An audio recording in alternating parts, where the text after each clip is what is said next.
கடலூர் மாவட்டம் காட்டுமன்னார்கோவில் அருகே சாலையை ஆக்கிரமித்து அமைக்கப்பட்டு வரும் ராட்சத குடிநீர் குழாய் இணைப்புக்கு பொதுமக்கள் கண்டனம் தெரிவித்துள்ளனர்.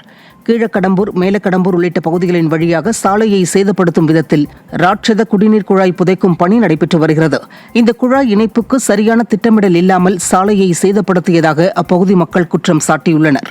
மேலும் விடிய அரசின் அலட்சியத்தால் பெரிதும் பாதிக்கப்படுவதாகவும் வடிகால் வாய்க்கால்களை உடனடியாக சீரமைக்க வேண்டும் என்றும் கோரிக்கை விடுத்துள்ளனர். சிவகங்கை மாவட்டம் திருப்பத்தூர் அருகே கருவேல்குறிச்சி கிராமத்தில் மாட்டுவண்டி பந்தயம் நடைபெற்றது.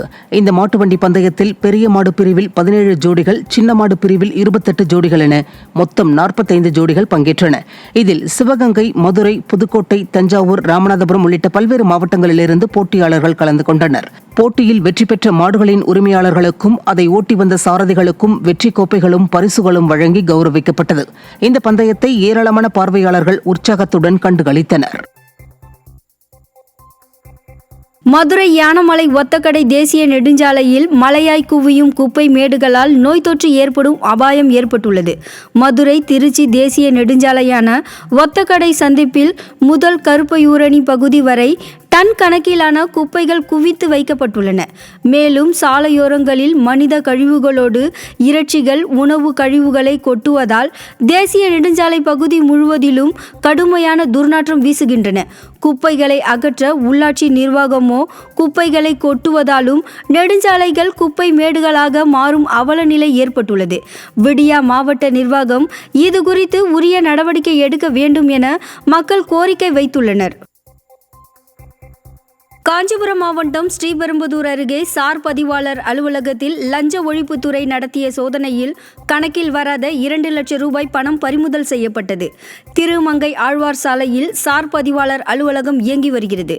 இந்த சார் பதிவாளர் அலுவலகத்தில் ஒரு மாதத்தில் மட்டும் 500 முதல் 1000 பத்திரப்பதிவுகள் நடைபெற்று வருகின்றன. இந்த நிலையில் சார் பதிவாளர் அலுவலகத்தில் பத்திரப்பதிவு உள்ளிட்ட பல்வேறு பணிகளுக்கு லஞ்சம் கேட்பதாக புகார் எழுந்தது.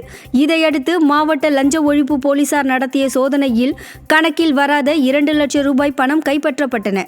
விடியா ஆட்சியில் லஞ்சம் பெருகிவிட்டதாக பொதுமக்கள் குற்றம் சாட்டி வருகின்றனர். தூத்துக்குடி மாவட்டம் கோவில்பட்டி அடுத்த வானரமுட்டியில் உள்ள டாஸ்மாக் மதுபான கடையை அகற்ற வலியுறுத்தி மக்கள் முற்றுகை போராட்டத்தில் ஈடுபட்டதால் பரபரப்பு ஏற்பட்டது. வானரமுட்டியில் உள்ள மதுபான கடையால் பெண்களுக்கு பாதுகாப்பு இல்லாத நிலை உள்ளது. இதையடுத்து டாஸ்மாக் கடையை அகற்ற வலியுறுத்தி மக்கள் கோட்டாட்சியர் அலுவலகத்தில் போராட்டத்தில் ஈடுபட்டனர். பின்னர் தனது கோரிக்கை மனுவை கோட்டாட்சியரிடம் வழங்கினர். இதனால் அங்கு பரபரப்பு ஏற்பட்டது. விடியா அரசு மதுபான கடையை குறைப்பதாக கூறி அதிகரித்து கொண்டே வருவதாக மக்கள் குற்றம் சாட்டி உள்ளனர்.